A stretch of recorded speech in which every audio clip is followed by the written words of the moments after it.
पूछा क्या हो सकता है? आओ पब्लिक के बीच, तुम कितने लोकप्रिय होगा, तुम लोकप्रिय हो गए तो तुम्हारे पीछे हजारों हजार जनता चली, सोचा क्या जरूरत है?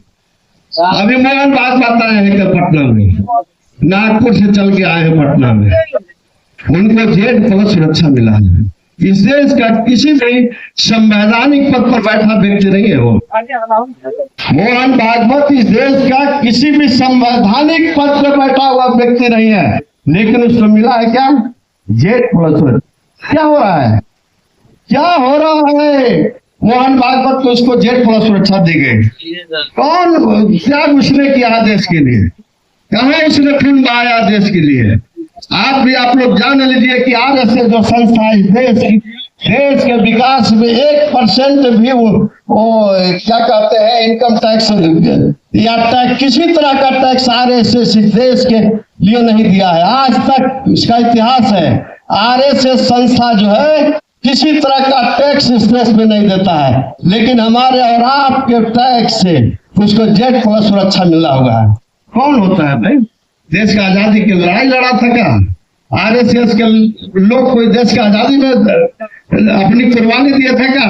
जब देश के लोग आजादी की लड़ाई लड़ रहे थे तो RSS वाले लोग अंग्रेजों के गुलामी कर रहे थे, उनसे मिले हुए थे, उनकी दलाली कर रहे थे, और उस टाइम में भी सरकार के विरोध, देश के जनता के विरोध जाके उनसे पेंशन लिया करते थे।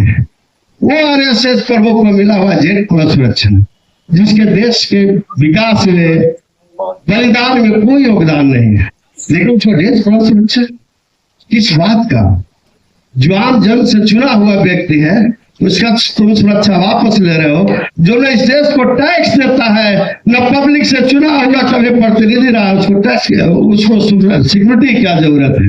मैं तो कहता हूँ इस देश के किसी नेताओं को सिक्योरिटी की जरूरत नहीं है। तो पब्लिक से चुन क्या तुम्हारे लिए लाखों पब्लिक खड़ा है, सिक्योरिटी किस बात की? बताओ। एक रेपिस्ट के पीछे भी हमारे हजार वो पुलिस उसके पीछे पीछे चलते हैं उसके सुरक्षा में। एक 8 वो 10 वो मर्डर किए हुए व्यक्ति के पीछे एक ईमानदार IPS अफसर उसके सुरक्षा में चलता है। इस देश का ऐसा व्यवस्था है, बताइए। और कहता है देश को हम आगे ले जा रहे, कहाँ ले जा रहे हो? बताओ।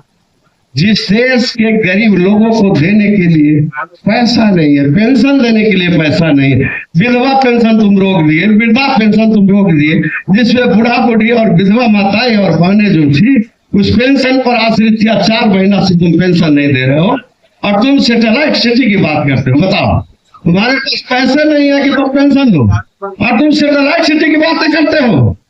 अरे तुम ही हो जिसने अडानी को 1 रुपये एकड़ में 100 एकड़ जमीन दे दिया, उससे बिजली उत्पादन करेगा, वो हमारे देश में आकर बिहार में बेचेगा, वो हमसे पैसा तसीलेगा।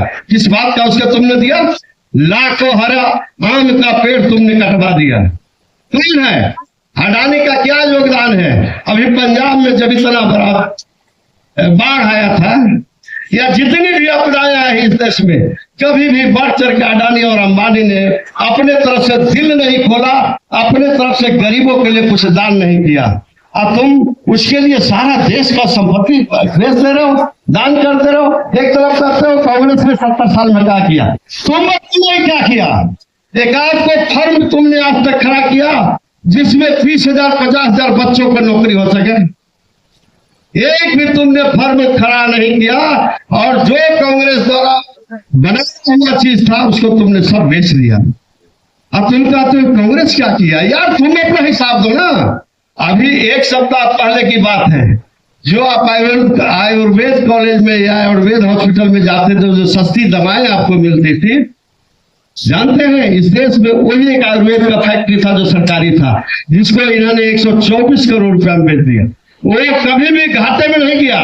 वो फार्मास्यूटिकल कंपनी जो थी कभी भी घाटे में नहीं गए, उसको भी इसको बेचने का नौबत आ गया। ये कहता है कि हम तो देश को आगे बढ़ा रहे हैं। कहाँ बढ़ा रहे हो? कुछ दिन पहले $20 अरब का इन्होंने चुपचाप सोना बेच दिया। कहाँ क्या पैसा? वो कहाँ जा रहा है पैसा? तुम रिजर्व बैंक से 14 साल में रिजर्व पैसा जो है 14 लाख करोड़ रुपया ले लिया छुपे छुपे। जो इमरजेंसी फंड होता है देश में, जब आपदाएं आती है तो उस पैसा का उपयोग होता, अभी तो कोई आपदाएं नहीं है। फिर वो पैसा क्या किया लेके? 20 अरब डॉलर का तुमने सोना बेच दिया, सारा फार्मास्यूटिकल कंपनियां बेच दी, सारा देश का स्टेशन बेच दिया, सारा एयरपोर्ट बेच दिया, यहाँ तक कि हमारा लाल किला जो अंग्रेजों ने बना के गया था, जिस पर तुम आज भी झंडा फहराते हो, जिस प्राचीर से तुम भाषण देते हो, उसको भी तुमने रख रखाव नहीं कर सका। तुम कहते हो मैं देश को आगे ले जा रहा हूँ, और यार अभी तो एफ-16 फाइल खुला है, कितना दिन दबा के रखोगे? एफ-16 फाइल कितना घिनौना चीज है, इस देश का हर पढ़ा लिखा हुआ इंसान जानता है। जहां 12 बरस और 10 बरस की बच्चियों को पैसा के लोभ दे के उसका रेप किया जाता था, उसको मार दिया जाता था, उसका मांस बिकाता था, उस एफ-16 फाइल में भी हमारे प्रधानमंत्री का और कौन पूरी करके वो सेंट्रल मिनिस्टर उसका नाम आ रहा है। अनेकों देश के प्रधान, और उस रूस को तुमने भूल गया। अमेरिका के कहने पर तुमने रूस से तेल लेना बंद कर दिया, जो सस्ता में देता था और रुपया में देता था, उसके लिए हमें डॉलर की आवश्यकता नहीं। ईरान, जब पाकिस्तान के साथ ही मेरा युद्ध हुआ, वो मुस्लिम कंट्री होते हुए कभी हमारे खिलाफ नहीं गया, कभी उन्होंने पाकिस्तान के साथ नहीं गया। और आज ईरान जब हमके सस्ता में तेल देना चाहता है, तो एक अमेरिका के दबाव में हम ईरान से भी तेल नहीं लेते हैं। हम तेल कहां से ले रहे हैं?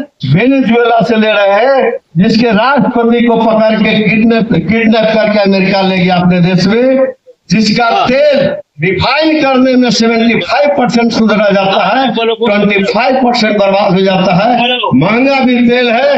वेनेजुएला से आने में हमको 45 दिन तेल का लगता है, गैस का लगता है, और ईरान और रसिया से आने में हमको 1 सप्ताह 10 दिन में तेल आ जाता था। लेकिन हम कहाँ से ले रहे हैं? वेनेजुएला से ले रहे हैं। डेली के डेल आपने तेल का भाव बढ़ा दिया, बताइए गरीबों पर कितना मार पड़ रहा।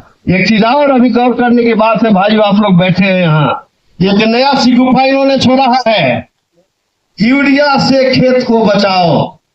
नारायण का यूरिया से खेत को बचाओ। अभी धान का सीजन है, यूरिया इनके पास नहीं है, यूरिया विदेश से आता है, यूरिया खरीदने का पैसा नहीं है इनके पास। अगर यूरिया खरीदते हैं तो इनका टोटल डॉलर जो है समाप्त हो जाएगा। मैं नहीं कह रहा हूँ, इस देश का बड़ा बड़ा जो ईमानदार पत्रकार है उसका कहना है कि इनका स्थिति यह है कि यूरिया भी खरीद के किसानों को नहीं दे सकते हैं। तो इसके पहले इन्होंने नारा दे दिया कि यूरिया से आपका खेत बंजर हो गया। यार एक दिन में हम किसान है, तुम बता रहे हो कि बंजर हो गया। कभी जो खेत खलियान में नहीं गया, तुम कह रहे हो कि बंजर हो गया। मैं कह रहा हूँ कि अगर यूरिया नहीं देंगे तो हमारे खेत में धान नहीं होगा, कोई पैदा नहीं होगा। तुम क्यों इसका इतना मनता कर रहे हो?